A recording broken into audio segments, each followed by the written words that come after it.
advancing cardiovascular care through technology. Thank you for the invitation. I was asked to talk around the technology in cardiovascular care. So, why is technology in cardiovascular care important? Globally, we have approximately 18 million deaths related to cardiovascular diseases every year. 18 million.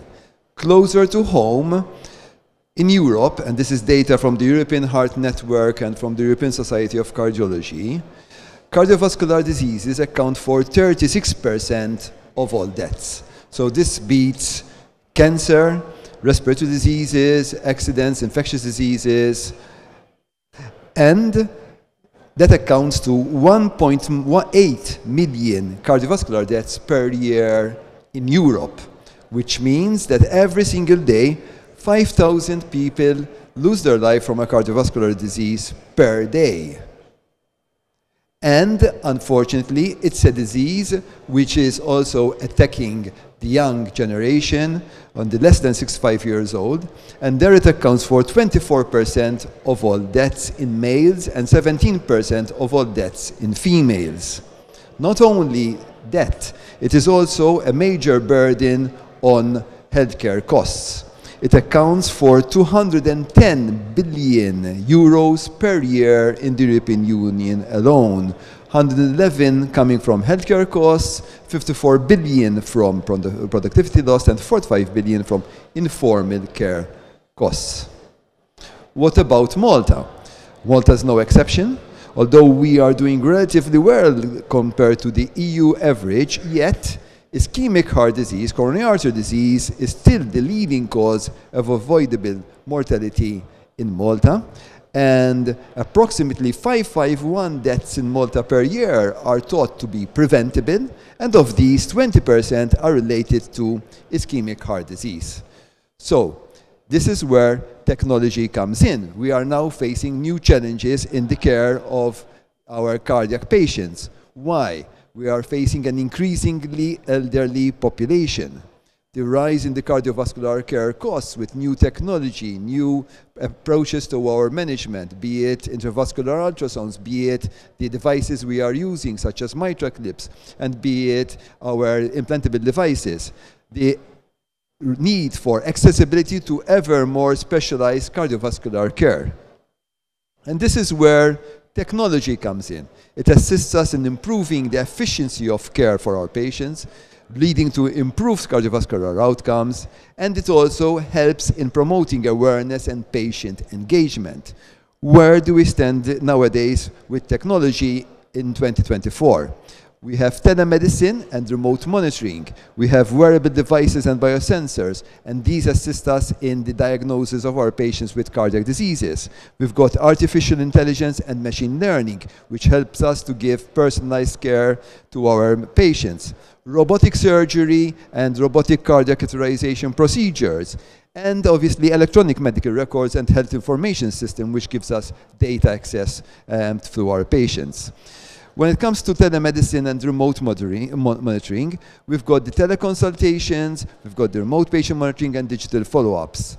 We have the home-based ECG monitors, the implantable cardiac defibrillators and pacemakers, whereby we can perform home monitoring on. We've got other loop recorders, implantable loop recorders, which are implanted into our patients, the size of a USB, which give us data for 2 to 3 years on outcome on patients, for patients with palpitations or patients with syncope.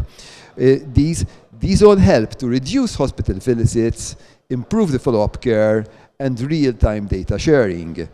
And teleconsultation played a major role in the COVID era, whereby we could manage our patients via teleconsultation. Not only, we are using it currently in our heart failure patients, whereby we communicate regularly with our patients, and the patients relay back with the domiciliary blood pressure monitor results, with the oxygen saturation results, with their weight results, and this helps us to monitor the patients who are suffering from heart failure and reduce the need for hospitalization because of acute pulmonary edema.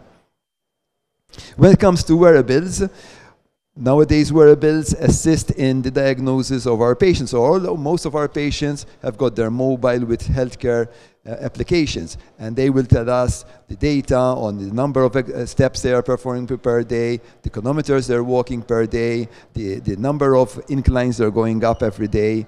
And it also helps in ECG monitoring with our wearables, which then helps us to diagnose earlier such important arrhythmias such as atrial fibrillation. And this comes through Apple Mobile, Apple Watch, Fitbits, Holter monitors. We've also got continuous, this allows us to have continuous monitoring and early detection of heart rhythm and gives us data for preventive care.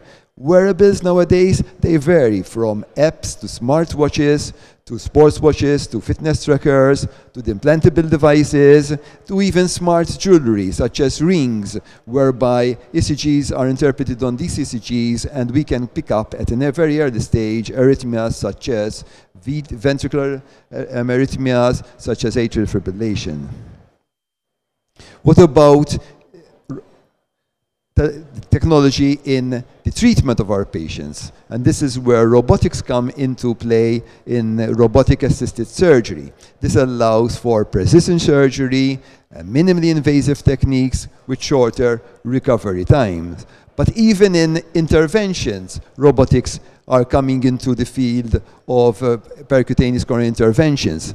We see here an interventional cardiologist sitting behind a console with no lead aprons, no fear of radiation, and precisely deploying the stent millimeter by millimeter with his joysticks, moving the stent down into the artery at the precise location.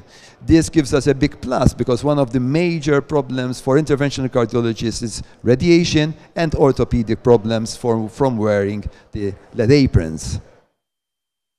And when it comes to electronic medical records, they have now become part and parcel of our management of our patients. You may be in a health center or in an outsourced clinic, and you can see from there the coronary angiogram or the echocardiogram of your patient away from the tertiary hospital center. And this improves patient care coordination and gives us data-driven decision-making and enhanced patient experience. Future, what holds for us, what awaits us in the future, well, that's where AI will come into it, and that will assist us further in interpretation of ECGs, interpretations of our coronary angiograms, interpretations of all the invasive investigations or non-invasive investigations we are performing. It will allow cross-institution data sharing, international data sharing, as well as gives us the opportunity to give our patients the health data so that patients can own their own health data. And medical records now, electronic medical records, are part or parcel of the way we manage our patients. Challenges. Technology brings along with it many challenges. We had in our panel discussion the problem of privacy, data privacy and security, with the risk of data breach risks and GDPR, costs and accessibility. All this comes with increased costs for the care of our patients, and it also creates difficulties of reaching underserved areas. And obviously, technology adoption doesn't come easy. Healthcare professionals may find difficulty in accepting technology in patient care. Patients may find difficulty in accepting the use of technology. And a major problem we face regularly is interoperability of systems. One system reading and interpreting the other, and systems not willing to cooperate with one another. But the care of the patient has changed dramatically. And here we see a war drone by Jean-Marie Charcot back in the 1800s in Paris, in his clinic in Paris. And nowadays this has changed completely, whereby we've got the big data, digitization, artificial intelligence, technique, helping the care team to take care of the patient. With that, thank you very much.